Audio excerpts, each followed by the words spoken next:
there's an expression that I've said on this podcast many times, but I'll say it again, is that hard times create hard men. Hard men create soft times. Soft times create soft men. Soft men create hard times. We are now around soft men and hard times. Yeah. We're in the time of toxic masculinity, right? Where you could be toxically male. Yeah. And then if you're suppressing masculinity, you're going to bring on hard times. Masculinity doesn't mean you're mean. Yeah. It doesn't mean you're angry. It means strength. Yes. It means discipline. It means the ability, like you need a military. And if you don't think you need a military, you need to go and pay attention to the rest of the world, because there's militaries all over the world that are doing horrific things. If you don't have a military in this country that can combat that and at least act as a deterrent to them doing things, you're going to get taken over. Yeah. That's what's happened. I mean, look what's happening to Hong Kong, right? I mean, this is a city that essentially doesn't have a military, and they were a British colony for a long time, and they gave it back over to China, and they were kind of acting like they were independent until recently. Yeah. And during the pandemic, they ramped it up, and it's gotten even worse. Yeah. It's exactly what we talked about. Mm-hmm. You can't be weak. Yeah. And in this country, being weak is thought of as a virtue. Yeah. Jordan Peterson has a really interesting way of looking at this, and he said it to me once, and it made a lot of sense.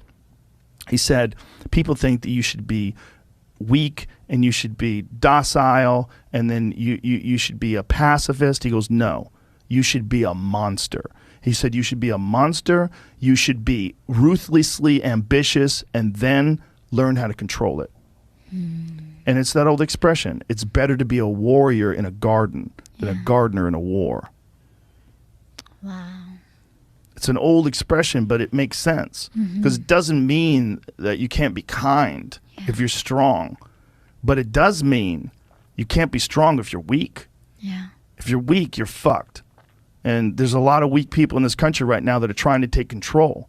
And they're gathering up all the other weak people, and they say, yeah, let's all be weak together. Yeah. And they're willing to embrace all sorts of ideas that have been disproven, not just disproven, that have caused the deaths of untold millions of people. Go out and you work and you make some money, you buy a house, you get a car, you're doing well in your life, and you start getting comfortable. You're like, oh, okay, well, I deserve this. I did well. Things are always going to be this way. And next thing you know, a couple of bad decisions can destroy years of hard work. You can end up with nothing on the street. Your marriage can go to shit. Everything can be lost, because success is like they say, it is earned every day. It's like rent. It has to be paid. You can't just say, oh, you have it and let it go. And that's something that I've noticed in life. So you have to consistently fight. You have to perform at a high level consistently over years. You have to maintain it. And this is coming from somebody who I know these things, and sometimes you still get comfortable. So I can only imagine this new generation that's never really had to fight for anything, that's never had to really fend for themselves, where all of these things have already been earned for them. And they learned a lot of this stuff in these liberal arts colleges. I mean, God knows I'm not somebody who talks shit about universities. I'm sure they do, they have a purpose. I'm a dropout.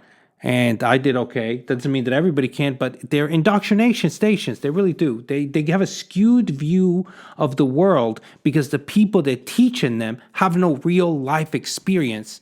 Do you think that these universities are full of ex-military, hardworking people, business tycoons? No, these are people that didn't go in the military, mostly. 90% of professors did not serve in the military. They're not business people. You go to the business school, do you think that an entrepreneur that ran a multi-million-dollar company is teaching the class? No, it's all academics, because these are the only people that are willing to put 25 years in school, or 20 years going to school, getting a PhD for another 10 years after a bachelor's, and then go teach. These are the people that are teaching your children, that are teaching the new generation. This is what's wrong. Like, the wrong people are teaching and indoctrinating our children and the new generation. So I don't know what can be done to fix this. This is why it's so important to get real life experience. And you hear these things that people are saying, you realize that there's just, what are they talking about? This is not the real world. What do you guys think about what Joe's saying? What do you think about the state of the world? Leave me know in a comment, because I love hearing from you guys. Thank you guys for watching. As always, buy red and sell green.